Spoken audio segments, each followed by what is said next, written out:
So I moved the chicken coop and turned it around and scooted it over so I can move the whole chicken tractor over. The chickens are having a blast over here eating all of the food that was on the ground in their coop. So if you're wondering why all of our coops and chicken tractors look like this, it's because we're all about sustainability here, and part of sustainability is reusing your materials. So all of the materials that went into building this chicken tractor, as well as the chicken coop, is all reused materials taken from old scrap that we found around the property or off of old buildings, or even from old properties that we lived in before.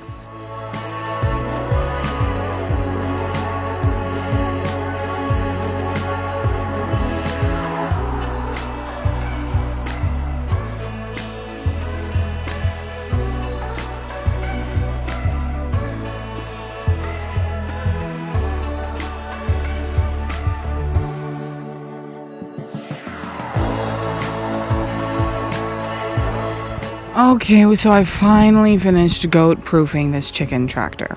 So our chickens are free range, so we don't actually need them to stay in here. This was just their pen before we let them free range when they were still chicks. We keep it here because we're going to throw a tarp over it and make a nice shade and rain protection for them.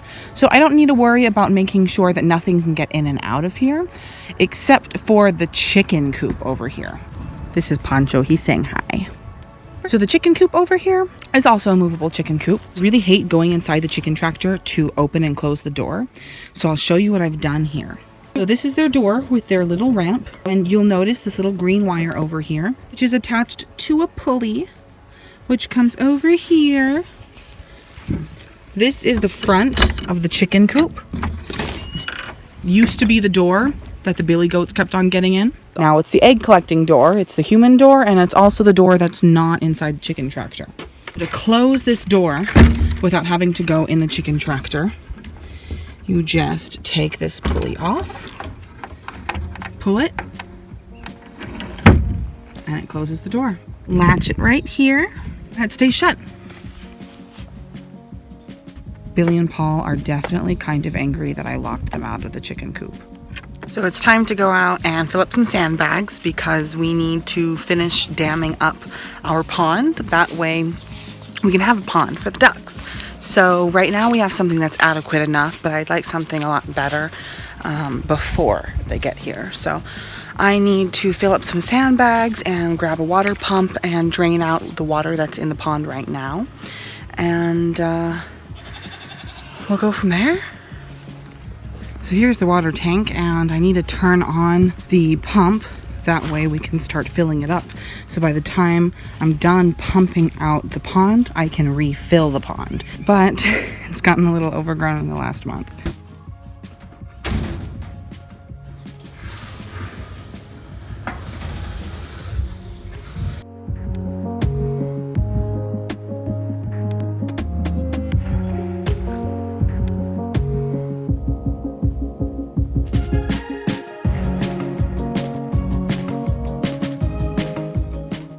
Let's sink this pump in the deepest part of the pond.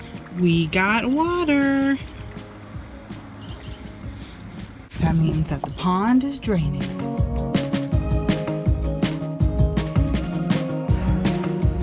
Well, the pond's draining and the tank is filling, so I think it's time to go milk the goats.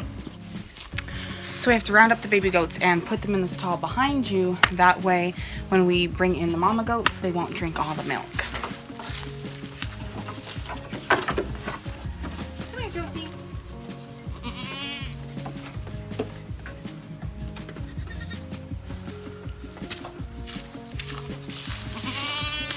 Josie.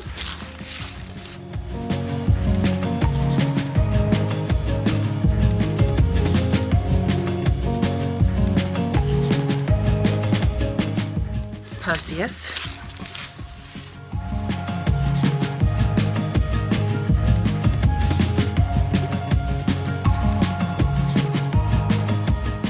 Annie.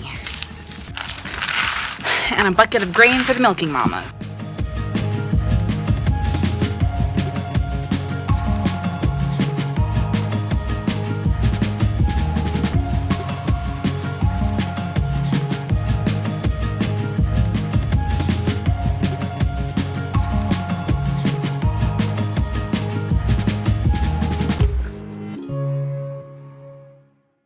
this one's JoJo. And if you saw, she loaded up really easily once you give her food. She's always been the easier one to milk. And Josie is her son.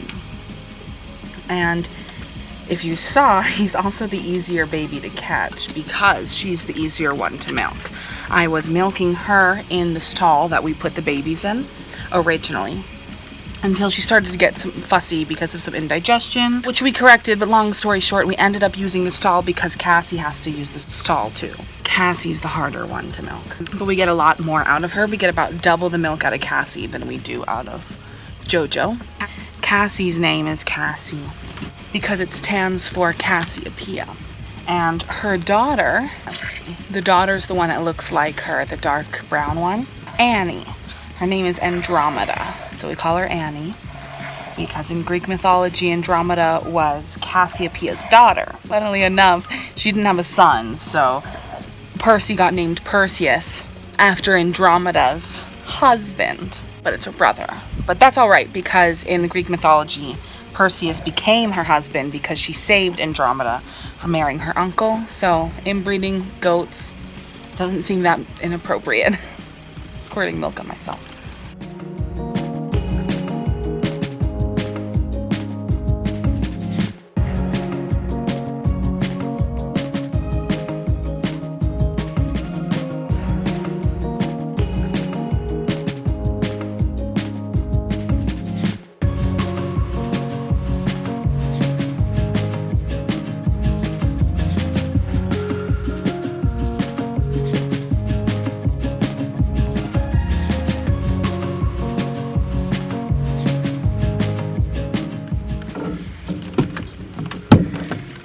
Wanted to take a second to talk about this milking stall. It is yet another one of our funny sustainable structures that we've built.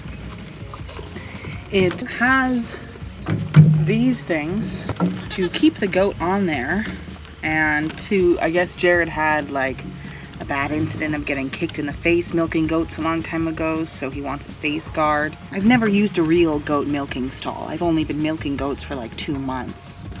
So I can't tell you if it's better, but I can tell you that it does make it harder in some ways because I have to smash my face into it when the goat is all the way on the other side. Especially with JoJo, because JoJo won't actually let me move my milking stand to the other side. I have to sit on the right side of her. I can never sit on her left side. When she starts to lean, I have to smash my face into the wood or lean down like this because the wood's in my way.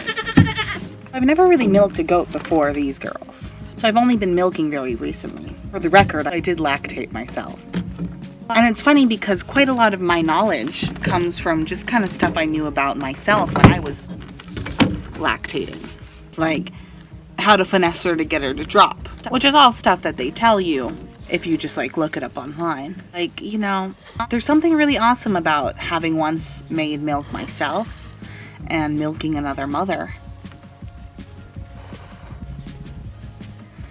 A much deeper understanding, even if the techniques are exactly the same as any farmer. I mean, you don't have to have lactated to milk a goat. That's not what I'm saying. But there's just a deeper connection for me because I know how she feels. And honestly, if someone wanted to milk me like this, probably TMI, I wouldn't have let it happen because I was just way too sensitive. So I can't believe what she lets me put her through. And I get why she fights sometimes. Well, I think she's about done. And it sounds like our pond is almost done draining too. So let's go check on it. All done.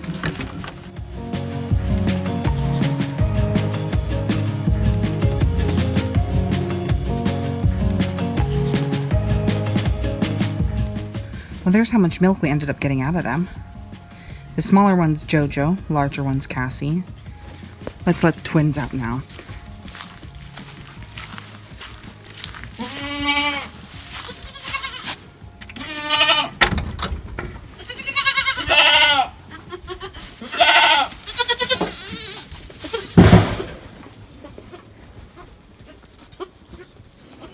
Okay, let's go look at our water. So actually, I just realized from in the goat stall, you can see the pond And it looks like it still has quite a bit more draining to do, but that water sound I'm hearing must mean that the water tank over there is overflowing. So let's go check it out. So I'm over here at our water tank, and the funny thing about it is you can tell by two things, sound and the temperature, as to how full it is. So first of all, listen. That sounds empty. You hear down here? That sounds full. Up here? Hello. And then the next thing is the temperature. So right here, because it's a hot day, this is hot. And as I scale down, it's still hot, almost too hot to touch. And then right here, immediately, it's super cold. So my tank's right here. And you can even hear the difference.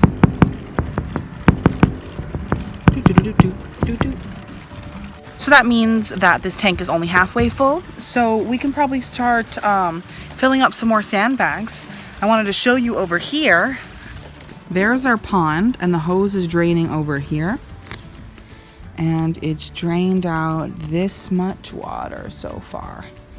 So this creek was completely dry, so it's really fun to see some water in it, because there rarely ever is. Oh look, a snake. He's come down to either die or enjoy the water. One of the two. You see him right there next to the tube?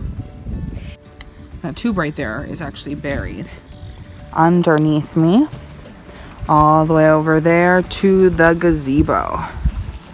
And it is a drainage ditch that Jared and Frankie put in. Hi, Pancho! I need to do it way slower. Fall. Fall. Okay, are you ready? Oops, oops, oops. Oh, wow! Woo! Okay, back down. Okay. Okay, put your feet down. Okay. So I came over here to turn my eggs and candle them with my new candler. And I just noticed that this guy over here is moving. This one. Let's see if you can see it.